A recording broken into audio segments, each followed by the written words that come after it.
আসসালামু আলাইকুম। কেমন আছেন সবাই? আশা করি আল্লাহর রহমতে যে যেখানেই আছেন সবাই খুবই ভালো আছেন। আবারও হাজির হয়ে গেলাম নতুন একটি রেসিপি নিয়ে। আজকে তৈরি করে দেখাবো শীত স্পেশাল খুবই মজাদার একটা দুধ পুলির রেসিপি। খুবই সহজভাবে আপনারা এই দুধ পুলিটা বাসায় তৈরি করে খেতে পারবেন, তারই যাবতীয় টিপস সহকারে থাকবে আজকের রেসিপিটা। দুধ পুলির জন্য প্রথমেই আমি একটা পুর তৈরি করে নিব। তার জন্য চুলায় একটা প্যানের মধ্যে আমি 2টা বড় সাইজের নারকেল কুড়িয়ে দিয়ে দিয়েছি। তারপর দিয়ে দিচ্ছি এখানে 1 কাপের মতো খেজুরের গুড়। ফ্লেভারের জন্য দিয়ে দিচ্ছি এখানে 2টা তেজপাতা, আমি একটু ছিঁড়ে ছোট করে দিয়েছি। তারপর দিয়ে দিচ্ছি এখানে সামান্য একটু লবণ।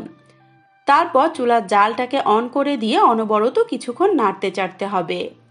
এখানে কিন্তু এক্সট্রা করে কোনো পানি ব্যবহার করা যাবে না।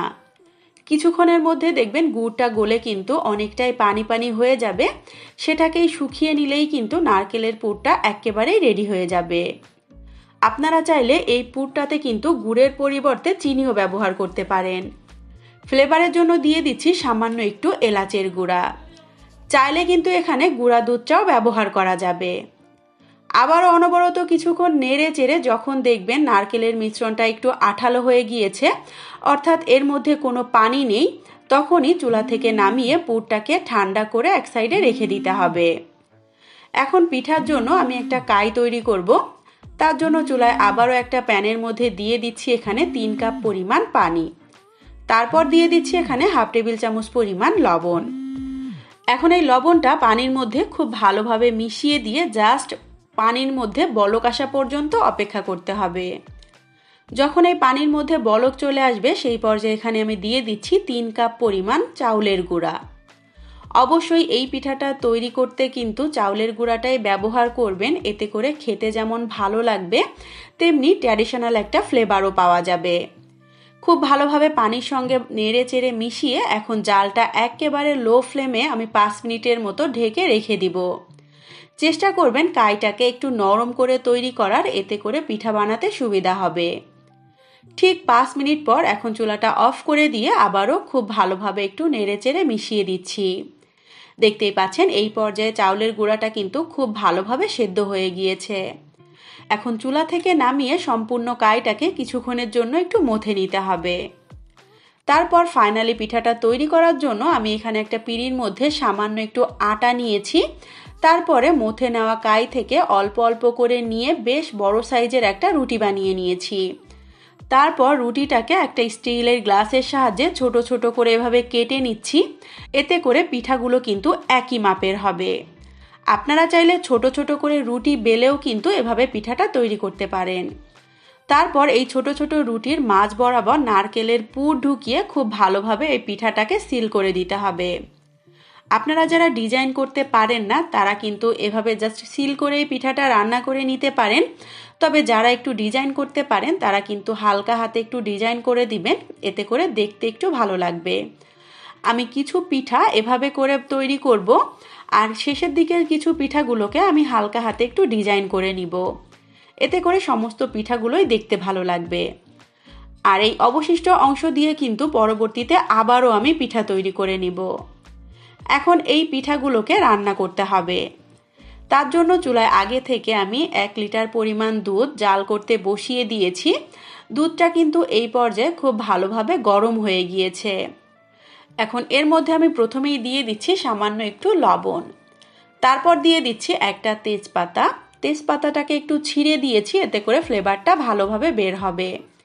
দিয়ে দিচ্ছি এখানে 3 টুকরো দারুচিনি এবং 3 টুকরো এলাচ। এলাচের মুখটাকে একটু ফাটিয়ে নিয়েছি।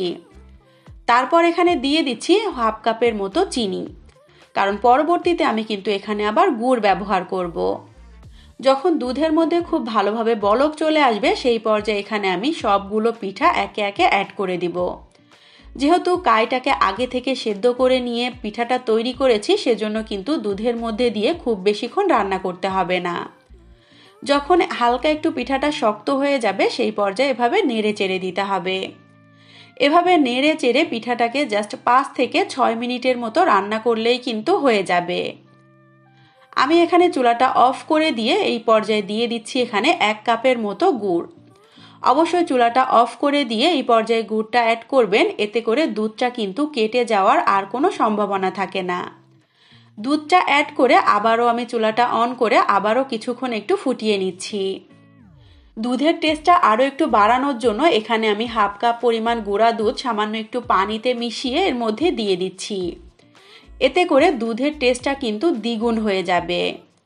ফাইনালি এই দুধের গ্রেভিটা একটু ঘন করার জন্য 2 টেবিল চামচ পরিমাণ চাউলের গুঁড়া সামান্য একটু পানিতে মিশিয়ে রেখেছিলাম, সেটাও এখানে অ্যাড করে দিয়ে আবারও কিছুক্ষণ একটু নেড়ে চেড়ে নিচ্ছি। এতে করে কি হবে, দুধের যে গ্রেভিটা সেটা কিন্তু ঘন হয়ে যাবে, একেবারে রসমালাইয়ের যে গ্রেভিটা হয় তার মতোই হবে। 2-3 মিনিট জাল করে চুলাটা অফ করে এভাবে পিঠাটাকে আমি ঢেকে রেখে দিচ্ছি। পিঠাটা যখন ফাইনালি ঠান্ডা হয়ে যাবে সেই পর্যায়ে আমি সার্ভ করে দেখাবো। ঠিক 1 ঘন্টা পর পিঠাটা যখন ভালোভাবে ঠান্ডা হয়ে গিয়েছে সেই পর্যায়ে আমি পিঠাগুলোকে একটা সার্ভিং বাটিতে বেড়ে নিয়েছি। দেখতেই পাচ্ছেন মাশাআল্লাহ পিঠাগুলো আসলে কতটা সুন্দর হয়েছে। ফাইনালি আমি আপনাদেরকে একটা পিঠা একটু কেটে দেখাচ্ছি, এতে করে বুঝতে পারবেন পিঠাটা আসলে ঠান্ডা হয়ে যাওয়ার পরেও কতটা সফট। আর মেনলি এই দুধ পুলির যে দুধের শিরাটা সেটাই কিন্তু খেতে বেশি ভালো লাগে। এই জন্য দুধের গ্রেভিটা যদি একটু মজা হয় তাহলে পিঠাটা খেতে কিন্তু অনেক ভালো লাগে। তৈরি হয়ে গেল খুবই সহজভাবে মজাদার একটা ইনস্ট্যান্ট দুধ পুলির রেসিপি। আশা করি আমার আজকের এই সহজ এবং মজাদার দুধ পুলির রেসিপিটা আপনাদের কাছে খুবই ভালো লেগেছে। রেসিপিটা যদি সত্যিই ভালো লেগে থাকে চ্যানেলটাকে সাবস্ক্রাইব করে চ্যানেলের সাথেই থাকবেন। রেসিপিতে লাইক অ্যান্ড কমেন্ট করবেন, বেশি বেশি করে শেয়ার করবেন। ধন্যবাদ। আল্লাহ হাফেজ সবাইকে। আসসালামু আলাইকুম।